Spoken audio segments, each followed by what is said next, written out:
Okay, the gigas. Now.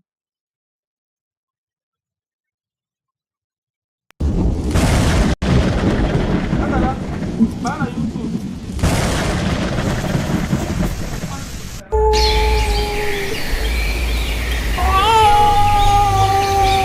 A long time ago, in the great kingdom of Egoda, there lived a young boy called Obika. You can stream on Obika was live the only without son giving of the likes. great warrior, Chief Nwokolo. Everyone in Egoda loved Obika. Eh?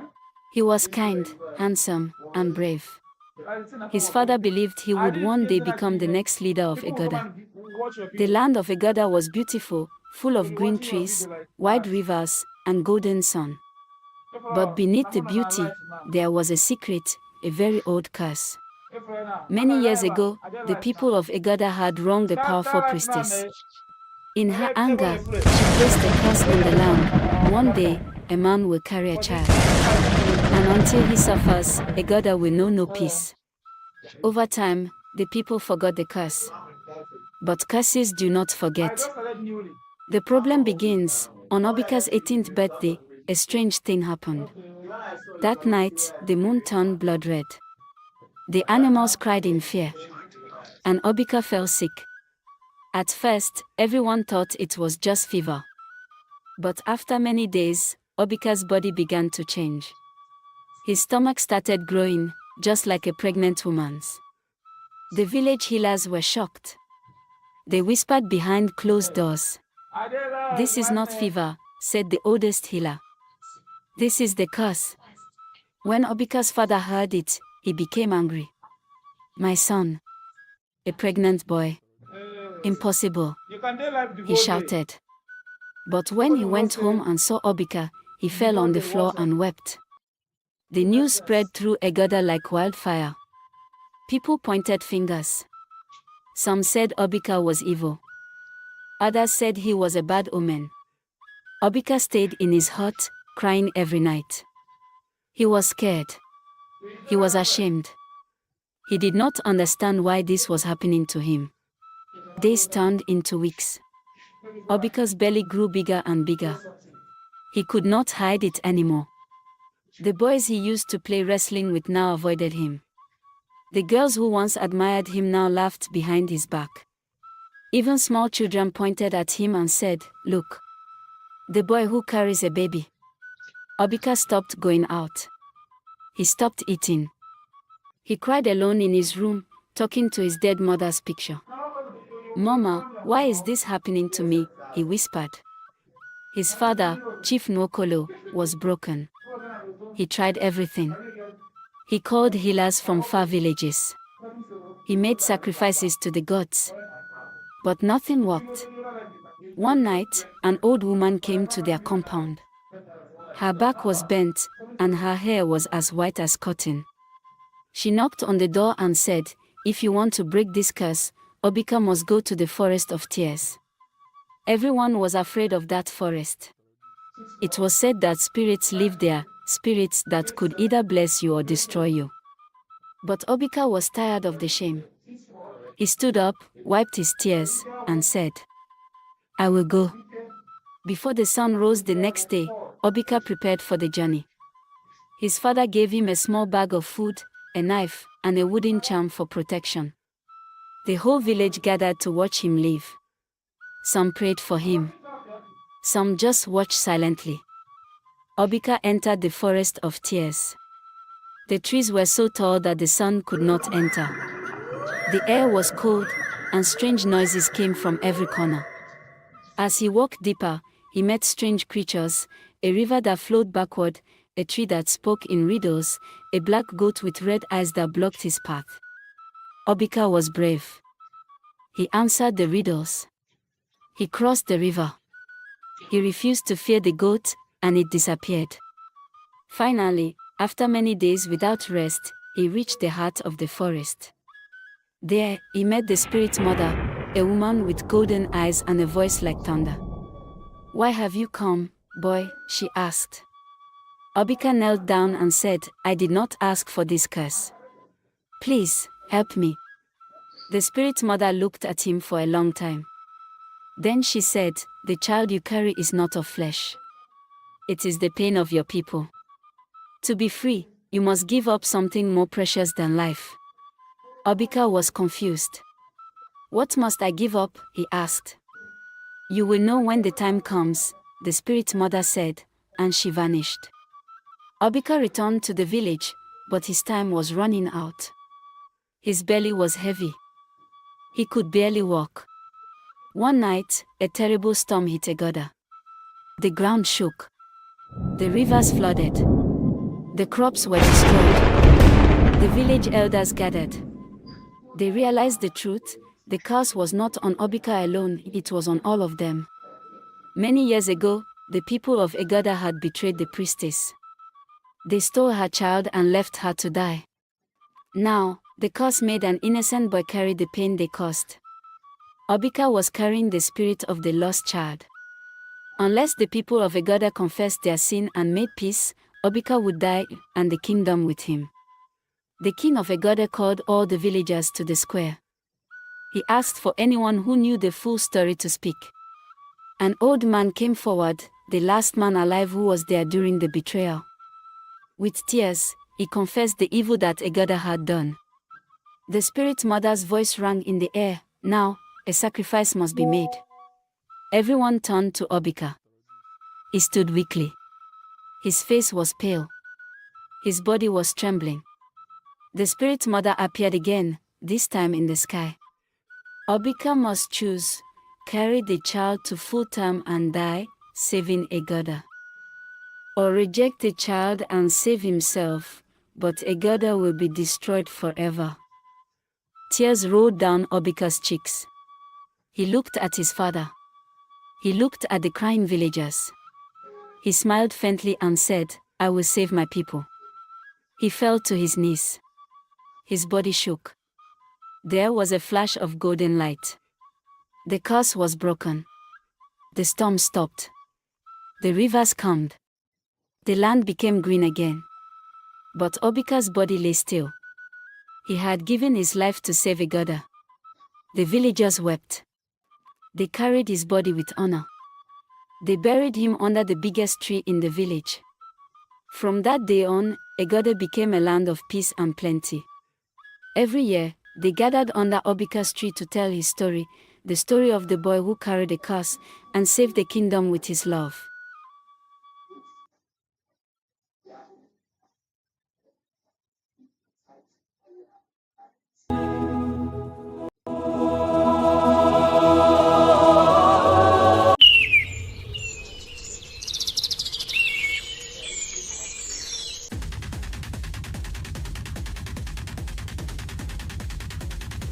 Long ago, in the village of Okokoma, the people lived by tradition. Every year, they celebrated the festival of purity, a time to honor the gods with a virgin girl, dressed in white, to lead the dance of blessing. This year, the festival begins as usual.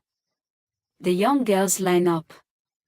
The high priest, Dibia Yugo, walks among them, holding a white feather. He stops. He steps back slowly.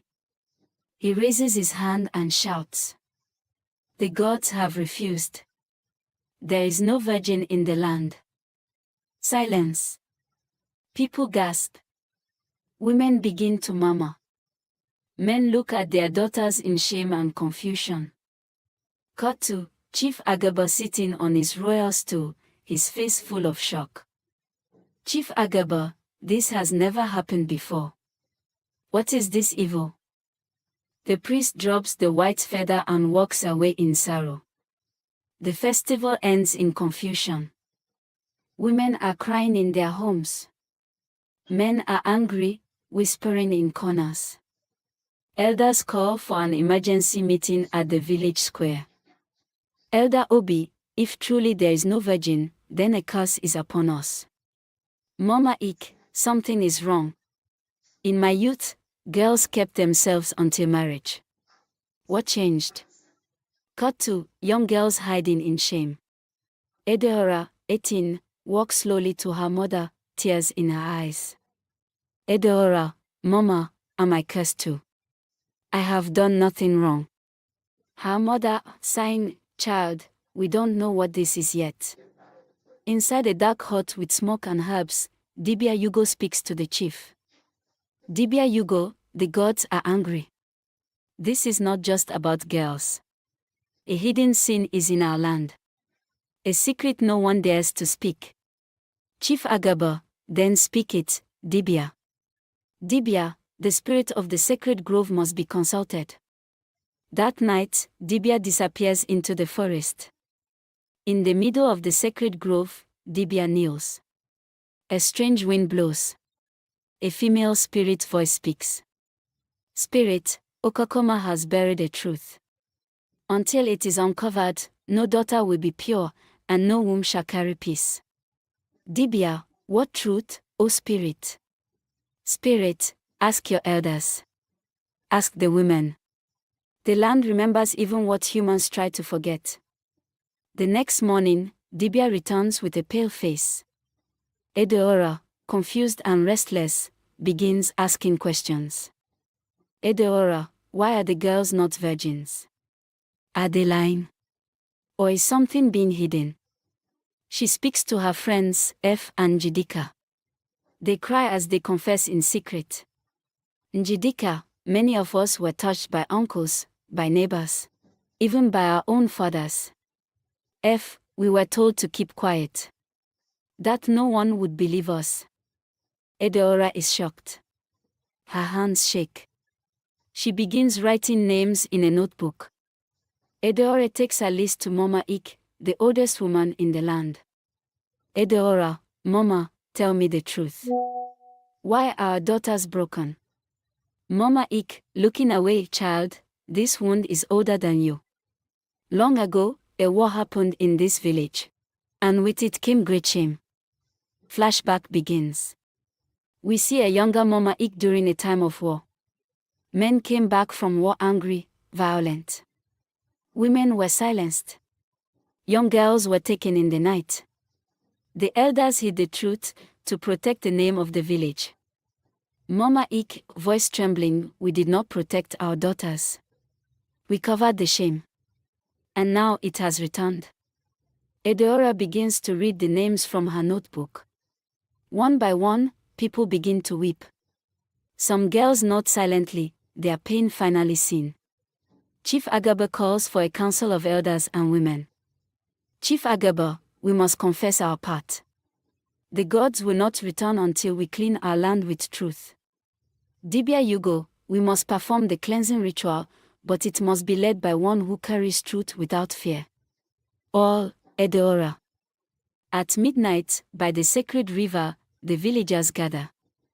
Edeora, dressed in white, walks slowly to the riverbank. The spirit of the grove appears again, this time visible only to her. Spirit, you have spoken truth. Now let the land heal.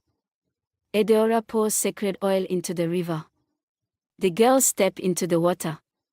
Each one is given a white cloth, a symbol of their freedom, not shame. Thunder rumbles. Rain falls, soft and cleansing. The land breathes again. The next day, the sun rises over Okokoma. The village is quiet but peaceful. Dibia steps forward with a feather. He walks among the girls. The feather remains white. Dibia, smiling, the gods have accepted. A year later, the festival of purity returns. This time, it's renamed the Festival of Truth. Chief Agaba, we no longer celebrate silence. We honor courage. We bless our daughters. And we vow to protect them. Edeora is crowned the daughter of the new dawn. Drums beat.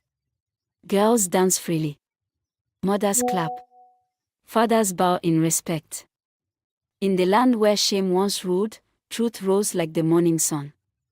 Let every village hear this story, the land is only pure when its daughters are safe. Fade out to drum beats and joyful singing.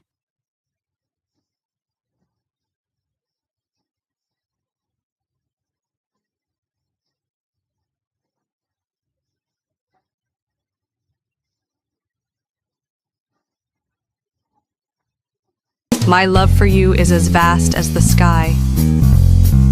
You are the missing piece of my heart. I love you more than words can say.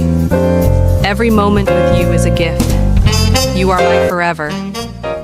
Mercy was a 20-year-old girl who came to the city with dreams. She wanted to go to school and become a nurse. But life in the city was hard. She worked as a cleaner during the day and studied at night. She didn't have much, but she had hope. One day, she met Kelvin. He was charming, kind, and rich. He promised to help her. He said, "Mercy, I love you. I'll sponsor your education."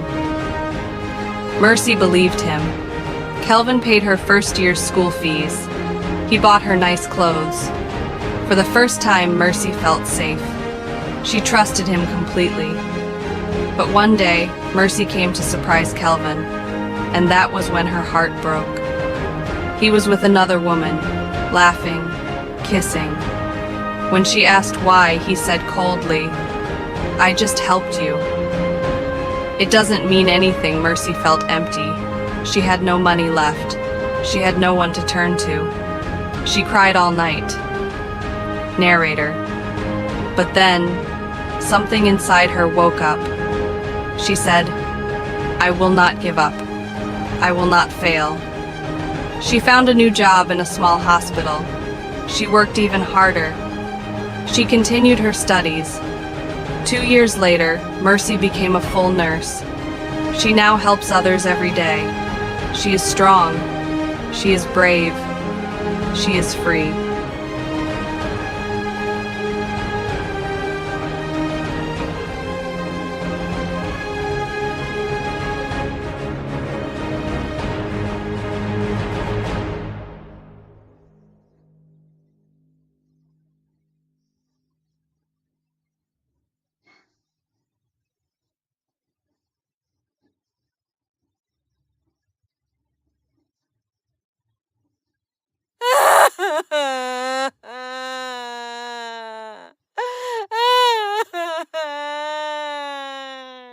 Ugomba married a beautiful woman named Mercy.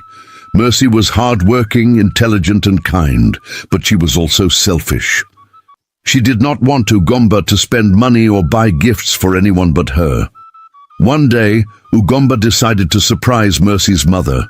Ugomba woke early that morning with a smile. Today, he planned a surprise for Mercy's mother. He poured fresh coffee, then called Mercy into the living room. "Mercy," he said, holding out a thick envelope, "I have money for you. Please, go to the market and buy a large sum of money," and asked her to buy food items for Mother. Mercy took the envelope and frowned. She counted the bills once, then twice. "All this?" she asked. "Yes," Ugomba said. "Buy good things, rice, oil, beans, whatever she likes." Mercy tucked the money into her purse and left. Ugomba watched her go, sure she would choose the best items.